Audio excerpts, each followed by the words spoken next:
When you go back to that game at the Garden the other night, they had wide open shots all over the place. They were just missing. If Butler can set the tone for them early and they hit a few shots, they feel like they'll get the momentum and Jimmy will carry them again down the stretch. Thanks, Nick. The NFL schedule's out, so he'll take it. Andrew Wiggins. You wonder if the Lakers will be able to keep up. Warriors just continue to push time after time after time. It has been the Laker turnovers that have been a problem tonight. The Warriors delivering in Game 5 with their backs up against the wall.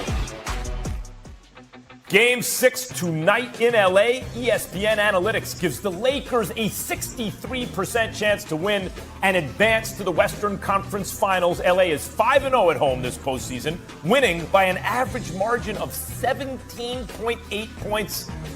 Let's bring in mirthful Nick Friedel, joining us from Miami now, live from South Beach. Nick, after big minutes from Brunson in Game 5, and where was this guy when I was a kid and Patrick Ewing needed a point guard?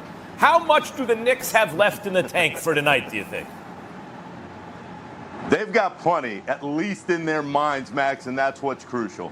Tibbs was up there after Game 5, beaming at the idea that not only Jalen Brunson went 48, but Quentin Grimes did, and I said, Tom, can they do this again? And he's like, if the situation calls for it, that's exactly what they'll do. So there is no fear in this Knicks team. They believe they can win down here. They believe they can limit Jimmy, and they believe they have enough energy so long as Julius Randle gives them another big game that they've got enough to send it back to the Garden in Game 7. Yeah, Tibbs is like, what in my resume as a head coach would make you think that my team isn't fresh-legged at this stage of the playoffs? Don't you know my team always had? That's why I so carefully take care of their minutes through the season. Sometimes they're too intense. Like, guys, calm down. We're going to need this for the playoffs. What do the Heat need to do tonight to close out the Knicks, Nick? Give it to Jimmy Butler and get out of the way. Because it's not a prime Clay anymore, and there's no KD on the team, and you don't even have a guy like Iguodala, although Wiggins is doing some version of it. But I mean an ice water in his vein, crunch time, finals type killer. And I agree with you, this is the adding phase of their legacy. You mean if the faith uniform. I want Iguodala. Hey, Perk, did you see the stat on Steph?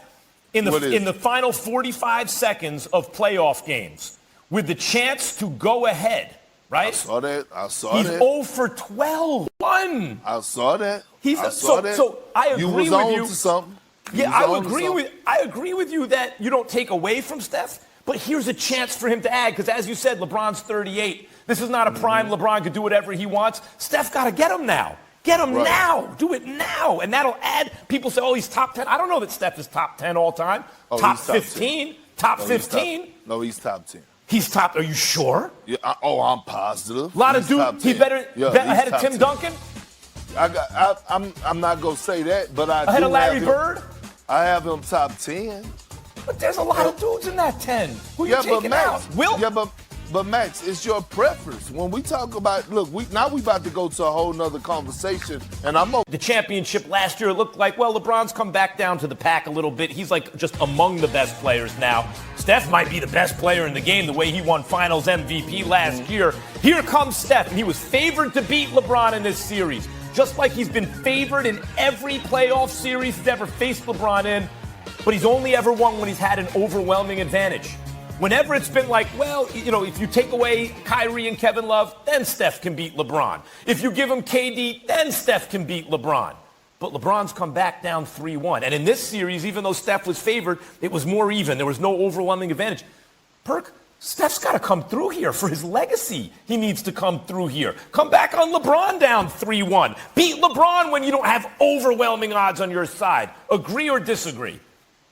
I would agree if it was like, maybe 2 to 3 years ago, but we're talking about a 38-year-old LeBron James, and we're talking about Steph Curry, a generational talent, Max. Both of these guys have nothing at stake no more. They already cemented. All they could do is add to their legacy. Now, I will say this would add to Steph if he could get through this series and go ahead and win another title because he had to go through LeBron James. But let me tell you this. Have you noticed how the Lakers are playing Steph Curry? Now, you're not going to shut Steph Curry down, but he haven't had a 40 ball or a 50 ball on the Lakers, and they're not going to allow him to. It's going to be the others. So if Steph Curry have any chance of advancing in this series and beating the Lakers, that you can make the argument.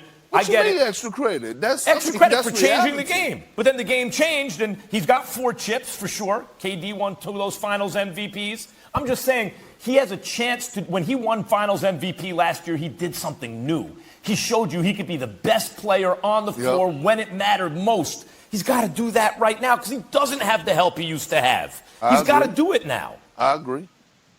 All right, well, we agree. It's not as fun as when we fight. Game.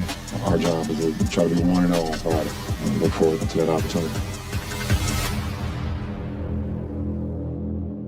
Warriors and the Lakers. That is one of 2 playoff games that we have in the NBA tonight. Lakers hosting Golden State in Game 6. That tips at 10 Eastern.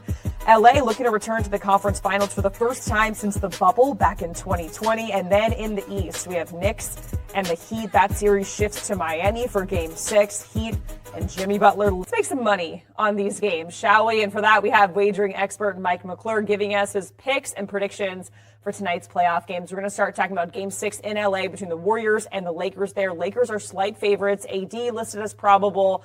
Warriors coming off a win in Game 5 to cut that deficit 3-2. Mike, give us the best bet for this one.